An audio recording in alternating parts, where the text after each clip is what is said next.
എന്തെങ്കിലും ഒന്ന് സംസാരിച്ചിരുന്നെങ്കിലോ, രണ്ട് വഴക്ക് പറഞ്ഞെങ്കിലോ പ്രശ്നമില്ലായിരുന്നു. പക്ഷേ ഇതൊന്നും മിണ്ടുന്നില്ലല്ലോ. ആഹാരം കൊടുത്തിട്ട് അമ്മ കഴിക്കുന്നുമില്ല. ദേ ഇപ്പോൾ എല്ലാം കൂടെ ഇവിടെ തട്ടി എറിഞ്ഞു.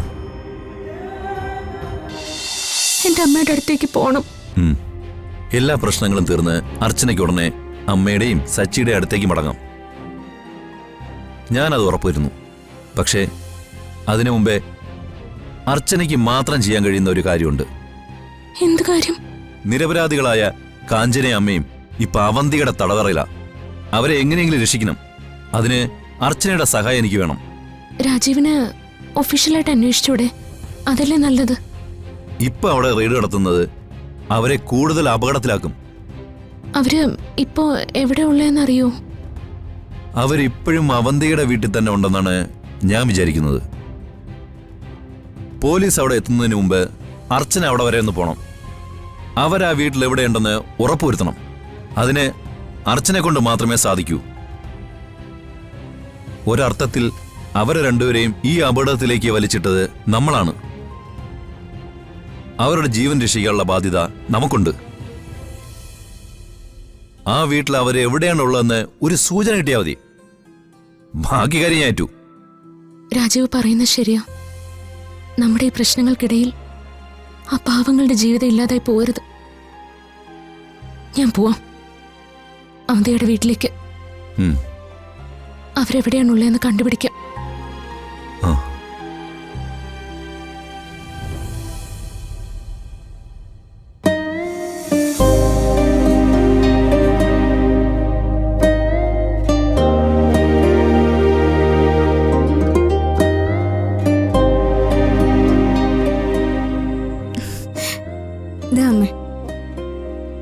എന്താ അമ്മേ ഇങ്ങനെ ആഹാരം കഴിക്കാതിരുന്നാൽ എങ്ങനെയാ? ഇത് കഴിക്കമ്മേ. അസുഖമൊക്കെ മാറി നമുക്ക് പെട്ടെന്ന് വീട്ടിൽ പോണ്ടേ? ഇത് കഴിക്ക. അമ്മേ ഇങ്ങനെ വാശി കാണിക്കില്ലേ. മരുന്നും ആഹാരവും ഒക്കെ സമയത്തിന് കഴിക്കണമെന്നല്ലേ ഡോക്ടർ പറഞ്ഞിട്ടുള്ളത്? ഡോക്ടർ വരുമ്പോ അമ്മ ആഹാരം കഴിച്ചില്ലെന്ന് പറഞ്ഞ എന്നെ വഴക്ക് പറയും. ഇത് കഴിക്കമ്മേ. ഞാനല്ലേ തരുന്നേ. ദേ നല്ല കുട്ടിയായിട്ട് ഇത് കഴിച്ചേ. കഴിക്കമ്മേ.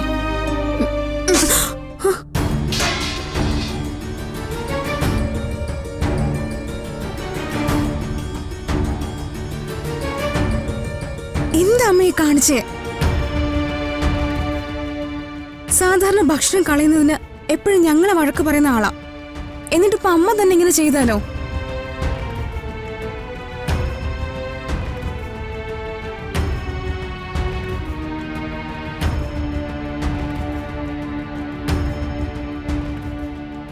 എന്താ മോളെ?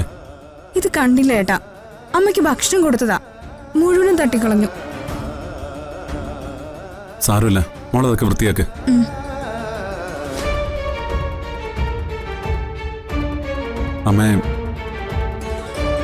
അമ്മയ്ക്ക് അങ്ങനെ അസുഖമൊന്നും ഉണ്ടായിട്ടൊന്നുമല്ല നമ്മൾ ഇങ്ങോട്ടേക്ക് വന്നേ. ജീവിതത്തിൽ ഒരുപാട് കാലം കഷ്ടപ്പെട്ടതല്ലേ. ഒരു ചെറിയ വിശ്രമം അങ്ങനെ വിചാരിച്ചാൽ മതി.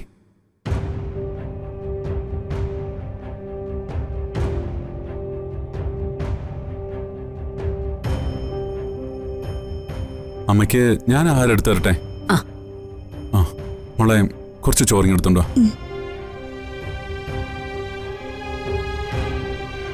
ഇവിടുത്തെ അന്തരീക്ഷവും മരുന്നും വിശ്രമമൊക്കെ ആവുമ്പോ എല്ലാം പെട്ടെന്ന് ശരിയാവും. പക്ഷേ സമയത്ത് ആഹാരം കഴിച്ചില്ലെങ്കിൽ ഡോക്ടർമാർ നമ്മളെ വഴക്ക് പറയും.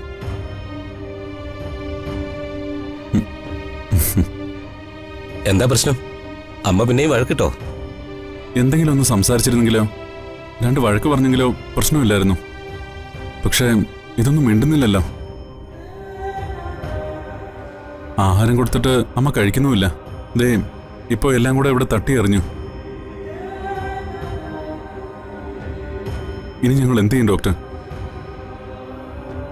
അമ്മയ്ക്ക് വേണ്ടി വേറെന്താ ചെയ്യേണ്ടത്? അമ്മേ, ഇത് നടക്കില്ല കേട്ടോ. ഇങ്ങനെയാണെങ്കിൽ പെട്ടെന്ന് വീട്ടിൽ പോകാനൊന്നും പറ്റില്ല. ഉച്ചയ്ക്ക് മരുന്ന് കൊടുത്തായിരുന്നോ? ഇല്ല, നേരത്തെ കൊടുത്തപ്പോൾ കഴിച്ചില്ല, മാറ്റി വെച്ചിരിക്കുക. ഇനി ആഹാരം കഴിച്ചിട്ട് കൊടുക്കാന്ന് കരുതി. അതും കൊടുത്തേ. എന്താ അമ്മ ഇതൊക്കെ പറഞ്ഞാലൊന്നും അനുസരിക്കാത്തെ? സമയത്ത് ആഹാരമൊക്കെ കഴിക്കണ്ടേ? ദാ,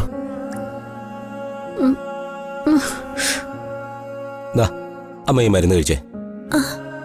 ദേ, മരുന്നിപ്പോ കഴിച്ചില്ലെങ്കിൽ നഴ്സുമാർ വരും, പിന്നെ അറ്റൻഡർമാർ വരും, എല്ലാവരും കൂടെ പിടിച്ചു കെട്ടി മരുന്ന് തരും.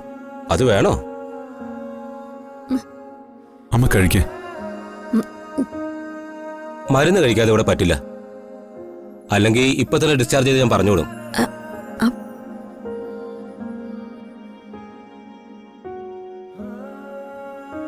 എന്തിനാ ഇവരൊക്കെ എങ്ങനെ ബുദ്ധിമുട്ടിക്കുന്നത്?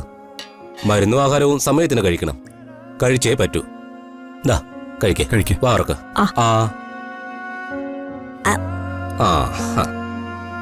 വെള്ളം കൊടുക്ക്. ദാ.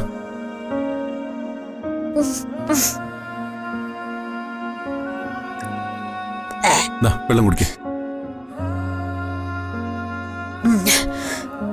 സച്ചി ഒന്ന് പുറത്തേക്ക് വരൂ. ദാ മോളെ.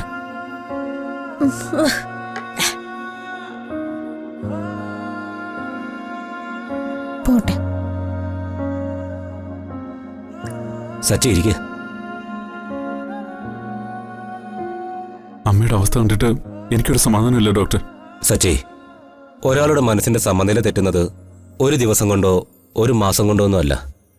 നമ്മുടെ ശരീരത്തിന് മുറിവ് പറ്റുന്നത് പോലെ മനസ്സിന് മുറിവ് പറ്റും. പക്ഷെ അത് പുറത്ത് കാണില്ല എന്ന് മാത്രം. എനിക്കറിയാം ഡോക്ടർ. നീണ്ട 10 വർഷങ്ങളായി അർച്ചനെ നഷ്ടപ്പെട്ടപ്പോൾ മുതലുള്ള സങ്കടങ്ങളാ അമ്മയുടെ ഉള്ളിലുള്ളത്.